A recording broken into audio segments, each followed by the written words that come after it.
자, 매주 금요일 여의도 중계석 시간입니다. 자, 오늘 노웅래 더불어민주당 의원 홍문표 국민의 의원과 함께합니다. 안녕하십니까?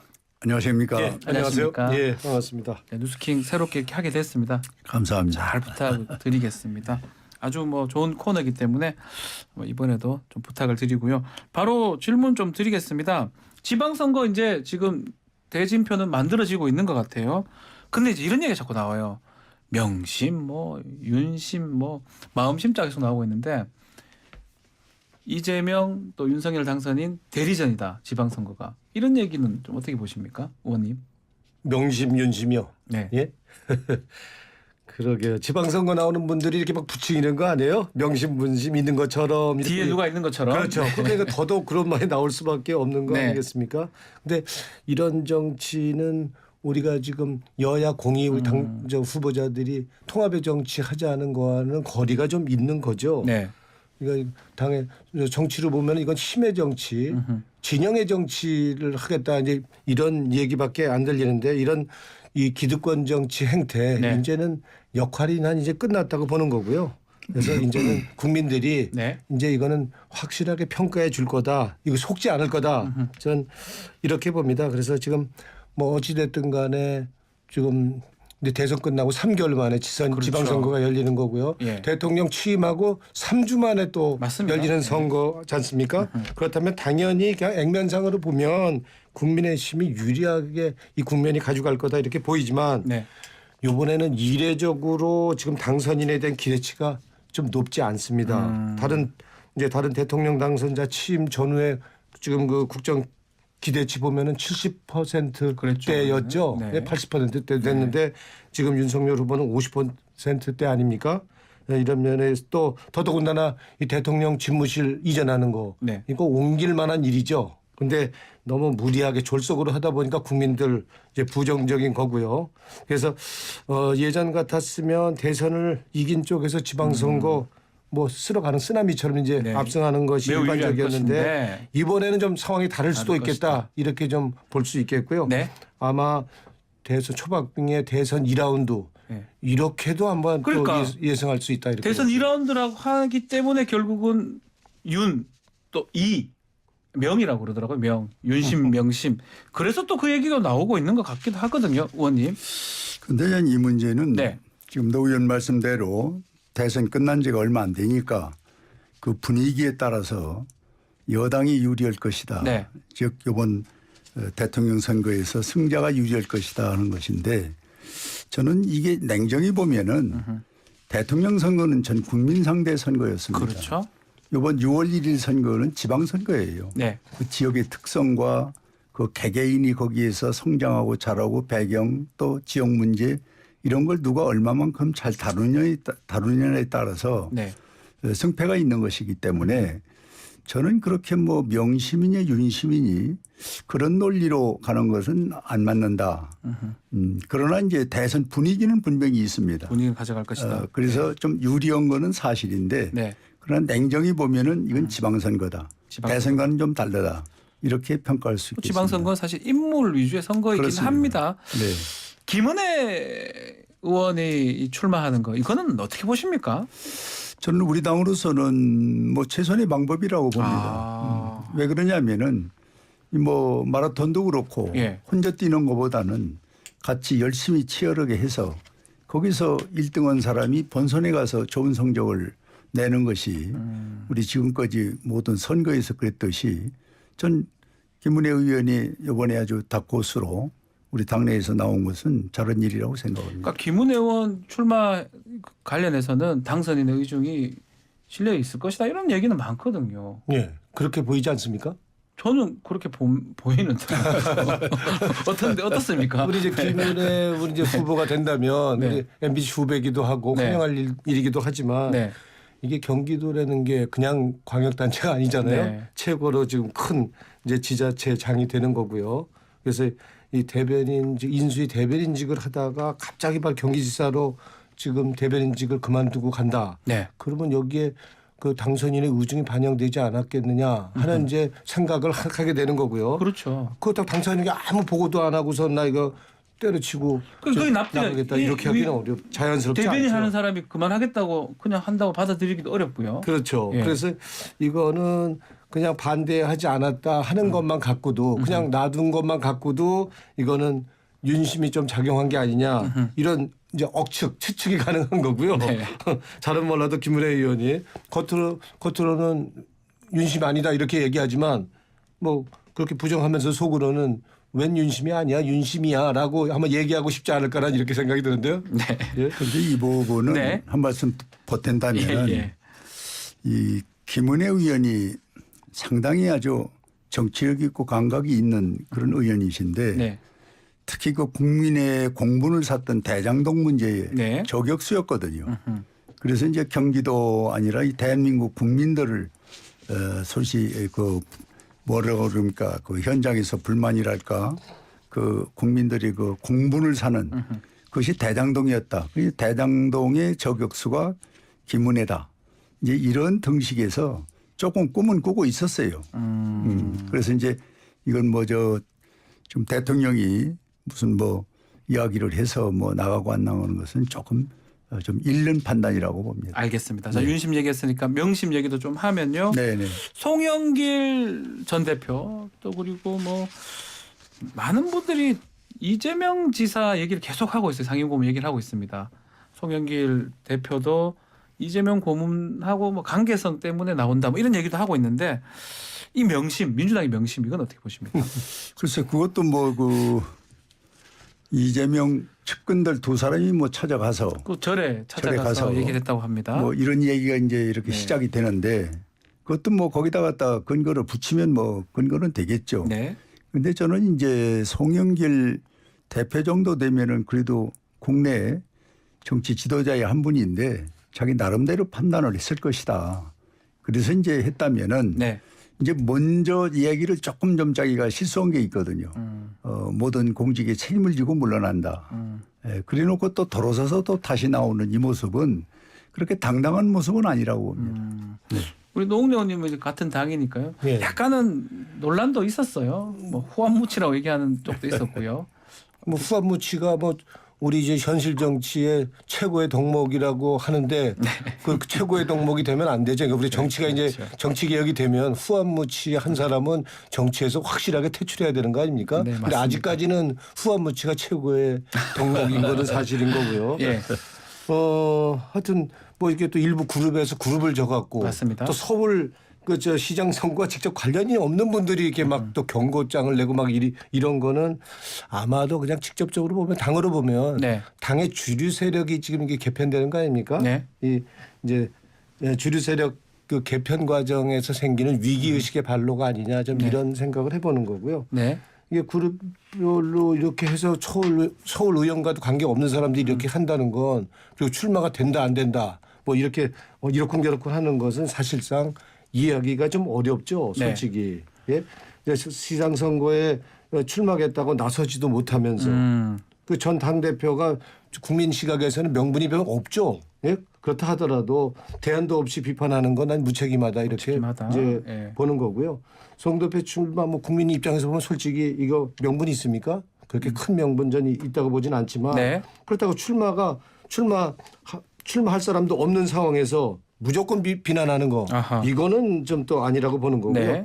어차피 지금 출마 등록을 어제 마감했거든요. 했어요. 이제 6명 등록됐습니다. 그러면 뭐 우리 저 지도부라는 게 왜 있습니까? 이런 거 교통 정리하고 갈라치기를 해주려는 게 지도부인데 지도부가 그 역할을 못했으니까 이제는 뭐 출마 등록 다 받았으니까 이 사람들 상대로 경선해서 이제 모양새는 좋지 않지만 네. 뭐 이제 국민의 심판을 받아야 되겠죠. 그 질문 한번 드려볼게요. 민주연구원장으로 계시니까 제일 잘할 것 같은데 송 전 대표님 경쟁력은 어느 정도입니까? 서울시장? 경쟁력은 뭐 여론조사 나온 것처럼 예. 지금 손으로 지금 올려주셨는데 예. 높지 않다 이런 뜻인가요? 그렇죠. 그러니까 지금 한 13% 이렇게 좀 10% 넘게 네. 좀 저 오세훈 후보와 차이가 나지 않지 네네. 않습니까?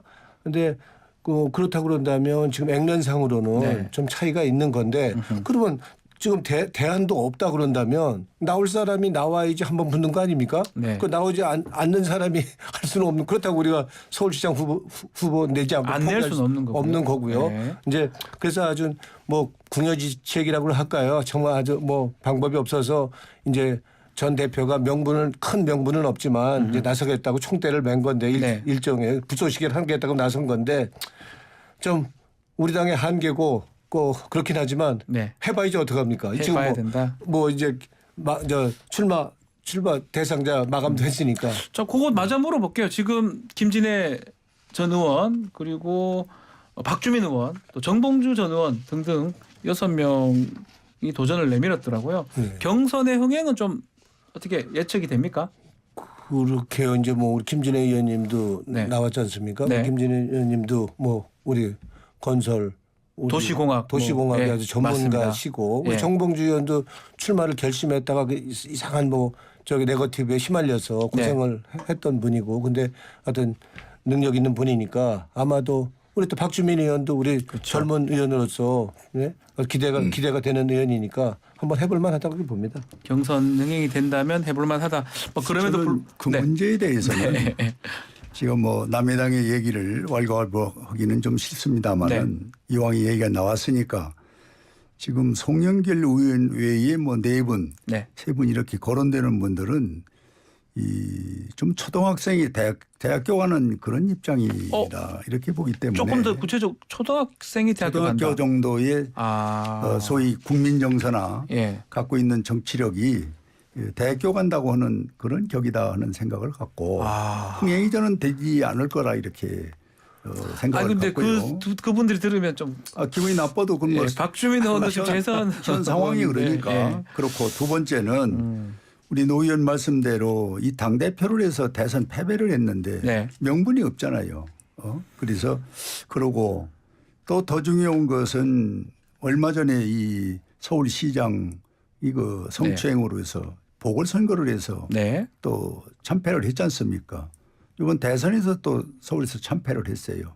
이렇다면 차라리 전혀 정치를 안 했던 그런 무명인이 한번 나와서 기성인과 무명인과의 어떤 싸움을 한번 붙여보면은 국민도 그렇고 서울 시민도 그렇고 새롭게 이걸 볼 텐데 뭐 그물이 그 밥인데 여기 나와서 이걸 경쟁이라고 붙였는데 얼마 전에 여론조사를 한 게 있지 않습니까? 리얼미터에서 그걸 보면은 그 대상자들 중에서 송영길 후보가 제일 처집니다. 네. 그래서 저는 명분으로나 실리로나 또 여러 가지가 지금 어렵지 않느냐. 그러나 또 180명 갖고 있는 국회의원이 민주당이 서울시장 후보를 안 낼 수는 없지 않습니까? 그렇죠. 그런 아주 난처한 입장에서 지금 상황이 벌어지고 있지 않냐 이렇게 예측을 해봅니다. 뭐 어떻든 간에 서울시장 이 경선의 관전 포인트는요. 뭐 송영길 후보가 만약에 경선을 한다 그런다면 더 유리해 보이긴 하지만 만약에 송영길 후보를 꺾는 우리 후보가 결정이 된다 그런다면 그것도 파란이 일어날 것 같은데. 그렇죠. 그렇다면 난 오세훈 후보 한번 붙어볼 만하다. 저는 이렇게 예컨대 봅니다. 그 다른 후보 중에 그분이 아주 파란 일으켜서 꺾고 올라간다 그러면 해볼 만하다 이런 얘기를 하십니다. 예, 저 동의합니다. 뭐 일단 지금은 좀 차이가 나 보입니다. 근데 또 일각에서는 아직까지 후보가 정해지지 않았기 때문에 뭐 격차가 지금 꽤나 2자릿수 이상 나는데 어느 정도 확정되면 뭐 그저 2자릿수는 아닐 것이다 이렇게 얘기를 합니다. 뭐 더 잘하실 거 아닙니까? 뭐 실제적으로 지금 여론조사에서 나오는 것도 지금 정당 지지도도 1% 차이고 우리가 또 한 뭐 3% 4% 앞서는 것도 나오는 거 아닙니까? 그래서 지금의 민심은 역대 그 대선 당선자 상황 때 국정 기대치나 그 정당 지지도나 이런 거를 볼 때는 상당히 예외적인 이례적인 지금 상황이거든요. 그래서 지금 국민들이 중앙정부에 대한 견제 심리가 작용한다 그런다면 그리고 우리 후보가 잘 싸운다 그런다면 그리고 국민들의 우리가 180석, 170석 줬을 때 우리 당이 일방적으로 국회를 운영하고 상임위 독식하고 이런 거에 대해서 이번에 심판한 거 아닙니까? 이제 그런 거에 대한 우려를 한다 그런다면 아마 지방선거에서는 견제 심리가 작용해서 한번 해볼 수 있지 않을까. 한번 만만치 않게 초박빙에 또 저 대결도 한번 가능하지 않을까 이렇게 한번 또 전망도 해볼 수 있겠습니다. 자, 이재명 상임고문이 언제 등판하느냐 이런 얘기도 지금 계속 논란이 되고 있는데 4월 중순부터 뭐 낙선해서 하겠다라는 얘기도 있고요. 지금 방금 이준석 대표하고 인터뷰를 했었는데요. 성남에 출마할 가능성이 있는 거 아니냐. 성남 분당 가불이 빌 가능성이 있거든요. 아니면 최소한 인천 계양도 가능성이 있느냐. 이런 얘기를 하고 있는데 등판의 가능성 우리 노 의원님께서 좀 알려주실 수 있습니까? 뭐 등판의 가능성은 국민이 부르면 네. 당이 부르면 나올 수 있는 거 아닙니까? 예? 그렇지만 또 일부에서는 지금 선거에 졌는데 얼마 됐다고 그러니까요. 나올 수 있느냐. 지금은 국민이 확실하게 부를 때까지 당이 부를 때까지 있어야 되느냐 이런 또 지적도 있지만 어떻든 간에 대선에서 아주 종이 한 장 차이로 아깝게 패한 이재명 후보에 대해서는 네. 지금 우리 민주당으로서는 또 국민 입장에서 엄청난 자산인 거죠. 그러니까 뭐 보궐선거, 국회의원 선거에 나와라, 뭐 전당대회에 나와라 이런 목소리가 있는 것도 사실이고요. 네. 그리고 실제로 우리가 선거 패배하면은 우리가 당원이 탈당하는 당원이 생겨야 될 판에 지금 우리는 거꾸로 늘어났어요? 16만 명 이상의 지금 젊은 지금 당원들의 입당 러시가 있단 말입니다. 네. 그래서 특히 2030과 여성을 중심해서 이런 새로운 바람이 일고 있는 거거든요. 이게 다 이재명 후보의 후광이다. 이렇게 지금 볼 수밖에 없는 거고요. 그런 면에서는 이제 뭐 나올 거냐 안 나올 거냐 이거는 이제 나중 문제긴 하지만 이재명 후보 본인과 윤의 운신은 결국에는 이 정치개혁, 정치의 변화와 맞물려 있다고 보는 거고요. 예. 아마 이재명 후보의 본인의 선택과 관련돼서는 국민들이 나오라 그리고 당이 나와라 해야지 나올 거지만은 어떻든 가나 당과 국민들의 모두에게 도움이 되는 방향으로 판단해서 결정할 거다. 이렇게 봅니다. 나오면 네. 최소한 수도권의 지방선거에 도움이 되는 겁니까? 수도권에요? 예컨대 뭐 보궐선거랑 같이 거의 하는 거니까 경기도나 뭐 서울, 인천 정도. 나온다는 뜻은 지방선거에 이제 지원을 할 거냐 안 하냐 할 것도 그것도 이제 저 판단해야 될 문제겠죠. 뭐냐면 보궐선거를 하면서 뭐 예. 선거운동 할 거니까요. 그렇죠. 그럼 본격적으로 같이 할 수밖에 없겠죠. 그러니까 그 판단도 결국에는 최종적으로는 후보가 상임고문이 직접 하는 것이다. 그렇죠. 본인이 해야 되겠죠. 또 홍 의원님은 이렇게 이재명 상임고문의 조기 등판 또 등판했을 때 효용성, 민주당한테 유리성 이건 어떻게 보십니까? 저는 낙선 인사하는 것은 뭐 아무 때나 네. 뭐 하는 것이 당연하다고 보고요. 이제 등판 문제는 네. 대통령까지 나온 분이 어디 국회의원 보선이나 시장 보선에 나와서 뛴다? 이 격이 맞습니까? 우리 국민들은 안 보는 것 같아도 그런 부분은 잘 봅니다. 네. 저 사람이 앉을 자리, 쓸 자리를 보고 어디가 행동을 해야지 그냥 권력에 탐해서 그냥 아무 자리나 있으면 끼어 들어가는 그런 모습은 전 추원 모습이라고 봅니다. 네. 그래서 저는 아까 전제에도 이야기를 했지만은 이 고유한 소위 지역의 6월 2일 지방선거에 네. 뭐 인사로서 다니면서 뭐 도와주는 건 뭐 있을 수 있지만은 직접 자기가 뛰어들어가고 선거판을 좀 흔들고 좀 이롭게 하기 위해서 한다. 그거는 국민들을 깔보는 것이죠. 그래서 저는 이런 때는 그 대선 그 주자답게 네. 행동을 했으면은 대한민국 미래를 또 한번 내겨다볼 수 있는 기회가 있지 않습니까? 그렇게 크게 가야지. 무슨 시장이 무슨 뭐 보선이 뭐 많은 얘기들이 나오고 있는데 네. 그것은 전 바람직하지 않다고 봅니다. 아니 근데 한편으로는 뭐 맞는 말씀이기도 한데 지금 수사 상황을 좀 보면 조금 불안한 감이 있을 수밖에 없는 것 같아요. 예컨대 김혜경 법인카드 수사가 지금 아주 되고 있고 또 한편으로는 김건희 여사 조사는 또 안 되고 있어요. 수사의 불공정성 이런 것들이 상임고문 입장에서 좀 불안감이 있는 거 아닐까 생각도 들고 그랬기 때문에 원내에 가면 조금 보호막이 있는 거잖아요. 그런 생각하지 않을까요? 뭐 지금 이제 뭐 수사가 이제 불공정하게 예. 한쪽 우리 쪽은 뭐 법카 문제도 그렇고 순식간에 해버리고요. 예, 그냥 뭐 전광석가처럼 지금 조사를 10일 만에 조사가 예, 됐습니다. 뭐 전광석 예. 조사를 하는 거고 그리고 지금 저 김건희 여사의 지금 사건 뭐 주가 조작 의혹이나 이런 거에 대해서는 지금 조사가 안 되고 있는 거 아닙니까? 네. 그래서 이런 것이 더욱 더 우리 지지자들한테는 이거 빨리 나서서 이제는 정면 대응해야 된다 하는 목소리가 커지고 있는 거죠. 그래서 뭐 보선 출마를 해야 되느니 전당대회 대표로 출마해야 되니 이런 목소리가 커지는 거고요. 네. 이제 그런 면에서 이제 이재명 우리 고문의 이제 고민이 커지겠죠. 예? 그렇지만 뭐 이재명 고문이 자기 기분대로 결정하겠습니까? 국민의 소리를 그리고 당의 소리를. 당원의 소리를 크게 듣고선 최종적으로 판단해야 된다고 봅니다. 네, 홍 의원님 말씀. 뭐 수사의 문제는 이제 검찰에 맡길 수밖에 없습니다. 그걸 갖고 우리가 이제 월가월가 하는 것은 그렇죠. 안 맞는다고 예. 보고 지금 이제 그 어떤 잘못된 죄를 졌다는 부분은 저는 감수할 수밖에 없을 거예요. 그건 뭐 어느 누가 돼도 그런데 이건 두 가지입니다. 이 후보가 되면은 그런 문제를 좀 덮고 넘어갈 수 있다는 지금 그런 전제가 좀 있을 수 있고 그렇죠. 그런데 이제 등단을 하면은 그 문제가 더 커질 수도 있다는 문제죠. 아, 오히려. 예. 그런데 이 문제를 지금 양쪽을 안 보고 한쪽만 보고 있기 때문에 이렇게 되면 이제 결국은 정치가 또 혼탁한 방법으로 가니까 국민들은 또 정치에 대해서 불신을 한단 말이에요. 네. 그래서 저는 이 문제는 검찰에 맡기고 그다음에 본인이 지금 하고 있는 잘못된 부분은 뭐 검찰 맡기는 상황에 따라갈 수밖에 없는 그러나 이걸 덮기 위해서 뭐 후보를 나온다 뭐 권력 부분에서 또 같이 어떤 움직임이 있다 그거는 저는 오판이라고 봅니다. 오판이다. 네. 예. 요 질문은 우리 홍 의원님께 드려봐야 될 것 같습니다. 박근혜 전 대통령 지금 메시지를 냈어요. 유영하 변호사 지지한다고. 네. 이게 지금 사면 얼마 안 됐는데 이게 어떻게 우리가 봐야 됩니까? 좀 이렇게 비판하는 쪽도 있는 것 같고요. 누구를 특정 후보 지지하는 거에 대해서. 저는 대통령 그 박근혜 대통령께서 누구를 뭐 지지한다. 네.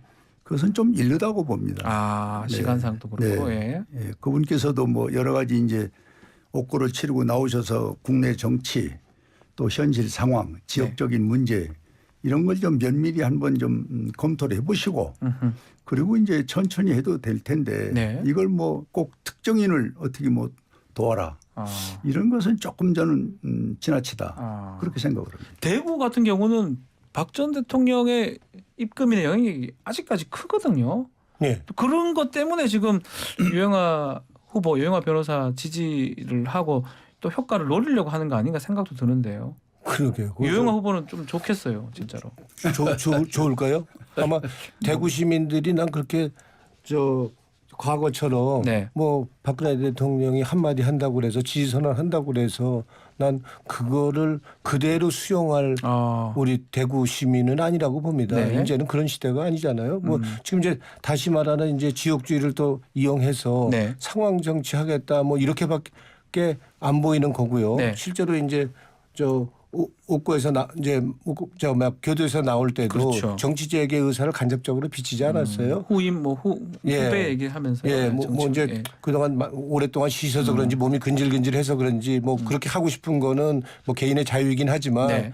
지금 정치 개혁을 하자고 하는 마당에 통합의 정치를 하자는 마당에 이건 부당한 선거 개입 아니에요? 예, 그러니까 부당한 선거 개입이다. 예, 이건 부당한 선거 개입이죠. 그냥 조용히 계셨으면 난 좋겠다. 그게 이제 대한민국 정치 발전을 위해서 네. 예, 그건 바람직하지 않고 이게 우리가 아마 사면 복권을 우리 정부에서 한 거 역시도 네. 이렇게 선거에 개입하다 부당하게 개입하라고 지금 사면 복권이 된 게 아니다라고 난 얘기하고 싶습니다. 네. 자, 민주당 내 얘기도 한번 여쭤보겠습니다. 지금 검찰 개혁, 특히 수사권하고 기소권 분리하는 그 법안 아마 의총을 통해서 통과시키겠다. 뭐 비대위원장이나 원내대표 얘기하는 것 같은데 당내 분위기는 좀 어떻습니까? 지금 뭐 논의가 되고 있는 거예요. 네. 기본적인 입장은 우리가 수사와 기소권을 분리해야 된다 네. 하는 거고요. 그리고 언론개혁도 마찬가지로 언론개혁이 이제 뭐 권력이 지금 언론을 장악하는 측면에서 그리고 뭐 우리한테 도움이 되냐 도움이 안 되냐 이런 측면에서 전 봐선 안 된다고 보는 거고요. 그런 예. 측면에서 제가 언론 TF 단장을 했었거든요. 예. 그래서 이거는 순전히 언론 개혁을 한다 그런다면 이건 순전히 국민 피해 구제, 국민들이 언론의 갑질에 피해 보는 거를 구제하는 그런 입법, 그런 장치가 정책적 배려가 있어야 된다는 측면에서 언론 개혁이 돼야지 우리한테 도움이 되냐 우리가 손해되냐 이런 측면에서 언론 개혁을 본다 그런다면 넌 그거는 안 하니만 못하고 그래서도 안 된다고 보는 거고요. 우리가 여당 때에도 솔직히 언론 개혁 못한 게 있거든요. 네. 그런 거는 우리가 여당 때도 못한 걸 야당 때 할 수 있냐? 그거는 안 된다고 보는 거고 그렇죠. 우리가 여당 때나 야당 때 이걸 떠나서 언론개혁 필요한 부분 정말 국민들이 언론의 갑질, 예? 갑질에 그 권력하던 언론에서 갑질의 기적 언론에 네. 그런 피해를 본다면 당연히 저는 우리가 말하는 언론개혁 해야 된다 저는 이렇게 봅니다. 저 뭐 일부 반대가 있다 하더라도 이번에 적극적으로 해야 된다고 의총에서 봅니다. 의견을 모아서 12일 정도까지는 하겠다라고 지금 들었는데 예. 지금 분위기는 괜찮은 겁니까 그러면? 의견은 모아지고 있는 거고요. 이제 최종적으로는 이제 우리 의원들의 의견을 뭐 지금까지 이게 뭐 한 해 두 해 논의했던 내용이 아니기 때문에 이제 그걸 최종적으로 마무리해서 그 되면 그러면 네. 통과하는 거는 뭐 다수석이니까 예. 어렵지 않겠네요. 어렵지 않냐고요. 필리버스터 이런 것도 해야 되나 어떻게 됩니까? 그러니까 어렵죠. 어렵죠. 그냥 우리 그러니까. 170석, 180석으로 있다가 무조건 저 민생개혁입법도 아닌 거 막 밀어붙이다가 결국 대선에서 지금 진 거 아닙니까? 네. 그러니까 쉽지 않죠. 쉽진 않다. 그러니까 네. 야당을 잘 설득하고 그리고 합리적으로 설득할 수 있는 우리가 저 검찰개혁 법안 그리고 언론개혁 언론개혁 법안을 법안. 만들어내야 되는 게 이제 과제인 거죠. 야당이 설득은 안 될 것 같다는 생각도 많이 드는데 이 어떻습니까? 문제는 네. 근본적으로 지금 민주당이 네. 잘못하는 겁니다. 왜 그러냐면은 그 집권에 있을 때 힘이 있을 때 네. 이 기소수사 분리 문제, 언론 문제 상당히 많이 다뤘거든요. 네. 그때도 마음먹으면 그때 할 수 있었어요. 그런데 여러 가지 전략적 차원에서 이것을 미루고 지금까지 왔는데 지금은 이제 이걸 막상 180석을 이제 곧 이제 권력을 놓다고 보니까 이거 해야 된다는 이제 나름대로의 판단이 서서 다시 이걸 또 임기가 얼마 남겨놓기 전에 이제 이걸 서두르는데 맞아요. 6월 1일 날 되면은 요번에 이거를 또 강행 처리했다. 6월 1일 지방선거가 또 이걸 보고 있을 겁니다. 그렇게 만만하게 이게 되는 것이 아니에요. 힘이라고 있어서 숫자가 있다고 해서 밀어붙인다고 꼭 성공하는 건 아니거든요. 네. 아까 노 의원도 조금 언급하셨는데 이것은 이제 신정부와 시간을 두고 이 검찰의 기소 수사가 얼마나 중요한 겁니까? 네. 그다음에 언론개혁 참으로 중요하잖아요. 이런 것들은 저는 좀 더 공청회나 토론회 이 국민 대토론회 같은 거 몇 번 거쳐서 그렇게 해서 의견을 모아가지고 여야가 공히 인정할 수 있는 그런 법률적인 그런 제도를 만들어야지 이거를 임기가 끝나기 전에 빨리 해치워야 된다 하는 급박감에서 만약에 이걸 작동을 하면은 6월 1일 날 지방선거를 어떻게 치를 거예요. 저는 뭐 그걸 내가 염려하는 건 아닌데 상대 당인. 그건 국민들이 이걸 그냥 넘어가질 않습니다. 아하. 그래서 저는 이런 중요한 문제는 신정부와 좀 상의해서 네. 또 여야가 좀 상의해서 좀 새롭게 기본 틀을 국가를 위한 또 이 사회 정의를 위해서 좀 헤쳐나가는 것이 좋겠다. 조급하게 그동안 5년 동안에도 못했던 거를 그냥 며칠 안 남겨놓고 이걸 뭐 그냥 밀어붙이는 식으로 수순 밟으면은 이건 큰 또 국민들에게 실망을 주는 일이다. 이렇게 생각합니다. 뭐 말씀 있습니까? 뭐 통합의 정치를 외친 게 윤석열 후보 당선자 아닙니까? 네. 난 그런 측면에서 보면은 지금 검찰 개혁도 그렇고 예. 언론 개혁도 그렇고 국민의힘은 입이 10개라도 할 말이 없다고 보는 거고요. 특히 정치 개혁과 관련해서 지금 지방선거 네. 이제 얼마 안 남았지 않습니까? 지금 그 지방선거 우리 기초의원 선거 어떻게 그러니까요. 합니까? 큰일 여야가 났어요. 공천해서 하나하나씩 그냥 기득권 양당 기득권 정치로 나눠 먹지 않아요? 네. 그냥 공천만 하는 거지 당선 무조건 되잖아요. 네. 그래서 그거 국민의 뜻이 온전히 반영되도록 3인에서 5인으로 바꾸자. 그래서 그냥 양당이 나눠 먹는 게 아니고 국민의 뜻이 반영되게 좀 하자. 딴 당도 좀 유능하고 봉사할 사람 당선되게 하자. 이것조차도 지금 정개특위에서 논의를 안 하고 있거든요. 네. 이런 식의 국민의힘이 무조건 반대를 위한 반대를 하는 거라면 저는 언론 개혁도 그리고 검찰 개혁도 저는 우리는 저 국민의힘의 진정성을 그리고 합리적인 파트너로 보긴 어렵다. 그래서 정말 이제 새로운 정부가 출범해서 정말 통합의 정치를 하고 싶다 그런다면 정말 진정성 있게 인재 정치개혁 그러니까 우리 저 기초의원 3인에서 5인 다 중대선거구로 바꾸는 문제 네. 그리고 언론개혁 그리고 저 검찰개혁도 그렇죠. 합리적인 선에서는 난 이번에 해야 된다 해야 이렇게 된다. 봅니다. 알겠습니다. 저 다른 얘기 좀 해보죠. 지금 정부 개편 관련해서 속도를 좀 조절하겠다. 뭐 그러다 보니까 좀 이상하게 됐습니다. 지금 체계 안에서 시작을 하고 나중에 바꾸겠다 뭐 이런 것 같은데 여가부 장관은 그럼 누가 합니까? 이러되면? 그거는 이렇게 뭐 어떻게 보면은 예. 먼저 약속했던 것을 좀 수정 내지 보완을 하는 아하. 상황이 왔는데 예. 이제 신정부가 들어서서 한 정부의 조직을 이렇게 편려당하는 방법을 놓고 개편하는 것보다는 네. 국민의 소리를 좀 듣는 것이 좀 좋겠다. 네. 그리고 한 부서를 폐지하고 다시 만드는 것은 쉬운 일이 아니지 그 않습니까? 정부 조직 다 바꿔야 되거든요. 그렇습니다. 그리고 또 입법사항입니다. 연계되어 있는 것들이 있기 때문에 예. 업무들이 다 있기 때문에 그렇습니다. 그래서 한 부서를 폐지한다고 해서 그걸로 끝나는 것이 아니라 같이 연동으로다가 되고 있는 그런 행정적인 게 많지 않습니까? 그렇죠. 정책도 그렇고. 예.